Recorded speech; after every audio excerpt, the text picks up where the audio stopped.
টিকটিক 1, টিকটিক 2, টিকটিক 3 এইভাবে আমাদের সময়গুলো এগিয়ে যাচ্ছে। এইভাবে আমরা আমাদের সময়গুলো অতিক্রান্ত করে আসছি। এইভাবে করতে করতে আমাদের বয়স কারো 14 বছর, কারো 10 বছর, কারো 20 বছর, কারো 25, কারো 40, কারো 45, কারো 50, জানি না কার কত বছর। এইভাবে আমরা কিন্তু সময়গুলো অতিক্রান্ত করে আসছি। এখনো পর্যন্ত আমাদের মধ্যে এমন কিছু মুরব্বী লোক আছে, তাকে যদি বলা হয় যে আপনি কি সলাতের জন্য রেডি তো, আপনি সলাতের জন্য প্রস্তুত তো, বা সলাৎ পড়ার জন্য যে সমস্ত সূরাগুলো লাগে, যে সমস্ত দোয়াগুলো লাগে, আপনি এগুলা জানেন তো, তার মধ্যে প্রশ্ন করা হলে সে এখনো বলবে যে আমি জানি না।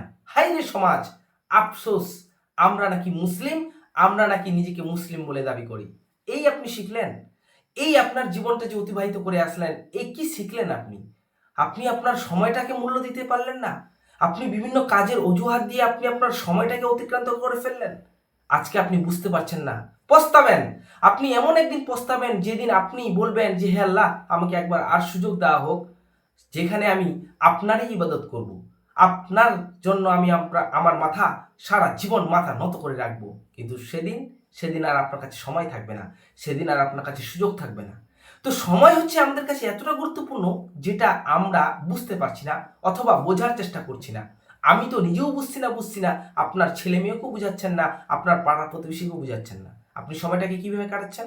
আপনি যান, এখন দেখেন, কিছুক্ষণ আগে আপনি সোশ্যাল মিডিয়ায় কি কাজে নিয়ে ব্যস্ত ছিলেন জানেন? আপনি নগ্ন মেয়ের ছবি দেখতে ব্যস্ত। আপনি একটা মেয়েকে কিভাবে ইমপ্রেস করবেন, আপনি সেই কাজ নিয়ে ব্যস্ত। আপনি পরের মেয়েকে দেখতে ব্যস্ত। আফসোস, আফসোস, একটু আগেই সলাৎ হয়ে গেল, একটু আগেই সলাতের আজান দিল, আপনি সলাতের জন্য হাজির হলেন না। সেকেন্ড হাইয়া আলাস সালাহ, নামাজের জন্য আসো। আল্লাহ আমাদের একটা যে সুযোগ দিয়েছেন 5 ওয়াক্ত সলাৎ দিনে, আপনি দিনে কো ওয়াক্ত সলাৎ আদায় করেছেন, আবার নিজেকে মুসলিম দাবি করেন। আপনার একটুকু লজ্জাবোধ হয় না? আপনার কি মনে একটুকু ব্যথা হয় না যে আমি সলাৎ আদায় করলাম না? আপনি তো অনেক পড়াশোনা, আপনি তো মানুষকে জ্ঞান দান করেন, আপনি তো মানুষকে বোঝান, আপনি তো শিক্ষক। আপনি কিরকম শিক্ষক বলেন দেখি? আপনি তো মানুষকে যে ইতিহাস পড়ান, ভূগোল পড়ান, আপনি অঙ্ক পড়ান, কিন্তু সলাতের জন্য আপনার সময় হলো না। আপনি যেটা আপনার কাছে সব থেকে গুরুত্বপূর্ণ, সলাৎ, যার সাথে কোনো অজুহাত দেখানো যাবে না। সলাৎ এমন একটা জিনিস, আপনাকে আদায় করতে হবে। আপনার জীবনের সব থেকে মূল্যবান জিনিস সলাৎ, আদায় করতেই হবে যে কোনো মূল্যে। আপনার কাছে যদি জলের জন্য, অজু করার জন্য জল লাগে, জল নেই, আপনাকে অজু ছাড়া সলাৎ আদায় করতে হবে। আপনি দিক চিনতে পারছেন না, আপনাকে দিক ছাড়া সলাৎ আদায় করতে হবে।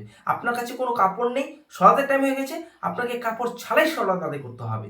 আপনি গাড়িতে চলছেন, গাড়িতে ব্যস্ত, আপনি সেখানে সলাতের জন্য বা সিজদা করার জন্য জায়গা পাচ্ছেন না, আপনি এইভাবে গাড়িতে দাঁড়িয়ে আছেন, আপনাকে দাঁড়িয়ে দাঁড়িয়ে সলাৎ আদায় করতে হবে। সলাৎ আপনি আদায় করতে বাধ্য। আপনি এই সময়টাকে কাজে লাগাচ্ছেন না। আপনি কোনোদিন বুঝলেন না যে সলাৎ কি জিনিস। আল্লাহ আমাদের জন্য একটা সুযোগ দিয়েছে, জাস্ট এই সুযোগ যদি চলে যায় আর জীবনও কোনোদিন আসবে না সুযোগ। আর জীবনে আপনি এই হাই পস্তাবেন, তাও কিন্তু এই সুযোগ আর কোনোদিন পাবেন না যে আল্লাহ আমাকে একবার আর সুযোগ দেওয়া হোক, আমি সলাৎ আদায় করব, আপনার ইবাদত করব। নাই, সেই দিন যদি আপনার ইন্তেকাল হয়ে যায়, আপনার আর আমার সেদিন থেকে সময় শেষ।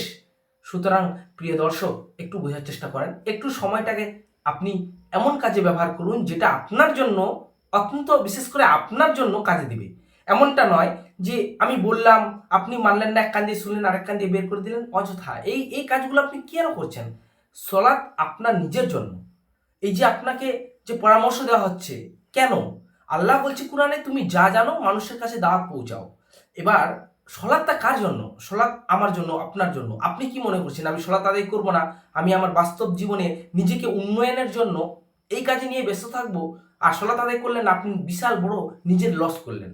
সেটাকে আপনি এখন চোখে দেখতে পাচ্ছেন না বলে আপনি অনুভব করছেন না। আপনি যেদিন ইন্তেকাল করবেন সেদিন বুঝে নেবেন যে বিষয়গুলো কি ছিল। হ্যাঁ, আমার কাছে তো সত্যি সলাতের দাওয়াত এসেছিল, আমি সলাৎ আদায় করিনি, আর সেদিন তো আর ফেরানোর সুযোগ হবে না। সুতরাং সব কিছু সময় থাকতেই করাই ভালো। সময়ের পরে যদি আপনি করতে যান, সুতরাং আপনার আর সেখানে কোনো কাজ হবে না। আপনি যে কিছু করেন, আপনি কোনো একটা এক্সাম দিচ্ছেন, আপনি 10 পাস, বা আপনি এইচএস, বা আপনি কোনো একটা এমন চাকরির পরীক্ষা দিচ্ছেন যেটা সময় থাকতে আপনাকে সেই সময়ের মধ্যে পরীক্ষাটা দিতে হবে।